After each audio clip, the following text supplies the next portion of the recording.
नमस्कार, मैं रवीश कुमार। बिहार में मतदाताओं से नागरिकता का प्रमाण पत्र मांगने का मामला बड़ा होता जा रहा है। Association for democratic reform ADR ने चुनाव आयोग के इस अभियान के खिलाफ सुप्रीम कोर्ट में याचिका दायर की है। कहा है कि इस अभियान से लाखों लोगों का नाम वोटर लिस्ट से कट जाएगा।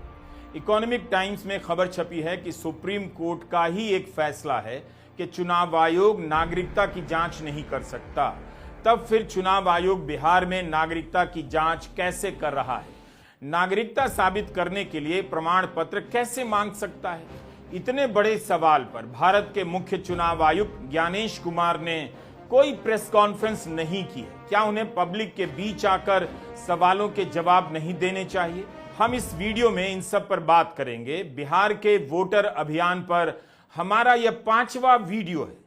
हर वीडियो में नए नए सवाल खड़े होते जा रहे हैं, नए नए राज खुलते जा रहे हैं, लेकिन जवाब देने वाले मैदान से गायब नजर आ रहे हैं। सवाल इनसे भी है, बिहार के मुख्यमंत्री नीतीश कुमार से। नीतीश कुमार कहां हैं? क्या सरकार उनके नियंत्रण में है भी? क्या नीतीश कुमार का स्वास्थ्य उनके नियंत्रण में है और वे पहले की तरह सरकार चला रहे हैं? अगर सब कुछ ठीक है, नीतीश अपने कंट्रोल में हैं, तब वे इस सवाल पर पूरी तरह क्यों चुप हैं कि चुनाव आयोग चुनाव से ठीक 3 महीना पहले यह सब क्यों कर रहा है? उनके राज्य की जनता से नागरिकता का प्रमाण पत्र मांगा जा रहा है। क्या अगर सेहत ठीक होती तो नीतीश कुमार ऐसा होने देते या चुप रह जाते? तेजस्वी यादव 9 जुलाई को चक्का जाम करने की बात कर रहे हैं। इतना बड़ा मामला होता जा रहा है, क्या नीतीश कुमार चुप रहते? और ये केवल केवल केवल केवल नीतीश जी और मोदी जी और अमित शाह मिल करके गरीबों का नाम कटवाने का काम कर रहे हैं ताकि राज भोगते रहे। ये लोकतंत्र की जननी है बिहार, और लोकतंत्र को यही से समाप्त करना चाहते हैं अमित शाह और नरेंद्र मोदी और नीतीश कुमार। ये हरगिज नहीं चलेगा। 9 तारीख को हम लोग जो है बड़ी मजबूती के साथ पूरा हमारा महागठबंधन जो है धरना प्रदर्शन करेगा, चक्का जाम करेगा।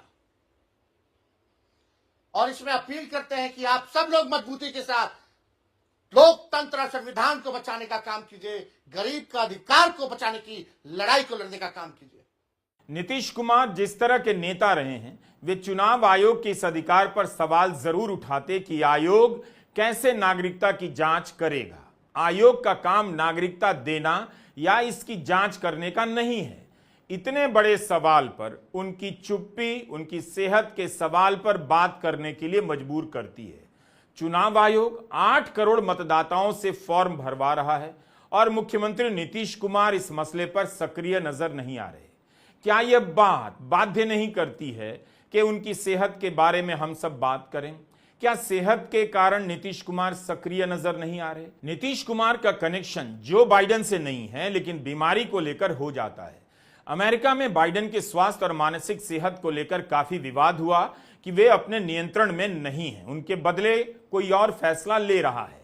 अमेरिका के संवैधानिक प्रावधानों के अनुसार अगर राष्ट्रपति को कोई गंभीर बीमारी है तो उनके स्वास्थ्य के बारे में जनता को बताया जाएगा। राष्ट्रपति पद से हट जाने के 5 महीने बाद मई के महीने में खबर आई कि बाइडेन को स्टेज 4 का कैंसर है, तो फिर से सवाल उठा कि क्या बाइडेन की बीमारी और उसकी जानकारी समय रहते छिपाई गई? कैंसर के स्टेज 4 तक पहुंचने से पहले क्या इसकी जांच नहीं हुई होगी? हर साल अमेरिका के राष्ट्रपति के स्वास्थ्य की जांच होती है और इसे प्रकाशित भी किया जाता है। बाइडेन की सेहत को ट्रंप ने बड़ा चुनावी मुद्दा बनाया और अमेरिका के मीडिया पर आरोप लगाया कि उसने राष्ट्रपति बाइडेन की बीमारी के बारे में सच नहीं छापा। चुनाव से पहले उनके कैंसर से लेकर उनके डिमेंशिया की बात को दबाए रखा। बिहार की जनता को जानने का अधिकार है कि इस वक्त जब उसकी नागरिकता के प्रमाण पत्र मांगे जा रहे हैं, उनके मुख्यमंत्री नीतीश कुमार का स्वास्थ्य उनके नियंत्रण में है या नहीं। कई महीनों से बिहार में इसकी चर्चा चल रही है कि हालत ठीक नहीं, फैसला कोई और ले रहा है।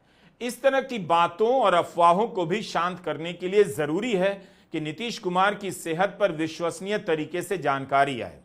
इसका रास्ता भी खुद प्रधानमंत्री मोदी ने बता दिया है। 2024 के लोकसभा चुनाव में नवीन पटनायक का हाथ क्या कांप गया, बीजेपी ने बड़ा मुद्दा बना दिया। कहा उनकी सेहत अब सरकार चलाने लायक नहीं है, वे किसी अधिकारी के कंट्रोल में हैं।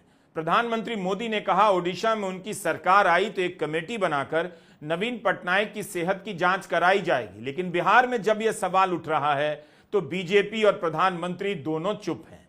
गांव गांव में अफरा तफरी मची है, लेकिन मुख्यमंत्री इससे जुड़े सवालों के आसपास भी नजर नहीं आ रहे।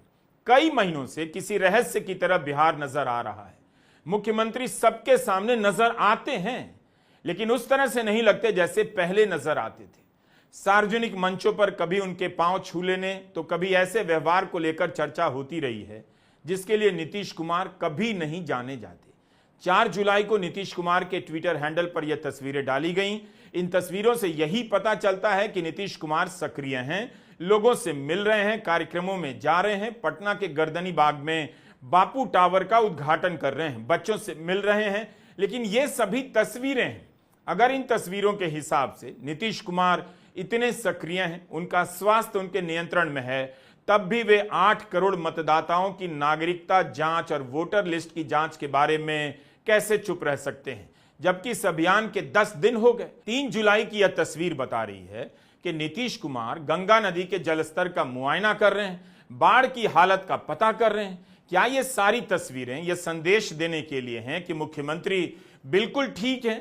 तब मुख्यमंत्री इस पर क्यों चुप है कि 8 करोड़ मतदाताओं से फॉर्म भरने के लिए क्यों कहा जा रहा है, वह भी चुनाव से ठीक 3 महीना पहले? यह काम 1 महीने के भीतर कैसे हो सकता है? बाढ़ का हमने जिक्र इसलिए किया क्योंकि विपक्ष का कहना है कि जुलाई और अगस्त बिहार में अतिवर्षा और बाढ़ का समय होता है। 73% इलाका बाढ़ से प्रभावित होता है या आशंका रहती है। केवल मुख्यमंत्री ही बाढ़ का जायजा नहीं ले रहे। यह वीडियो मुजफ्फरपुर के जिलाधिकारी ने ट्वीट किया है। मोतीपुर प्रखंड में बाढ़ की तैयारी का निरीक्षण कर रहे हैं। 30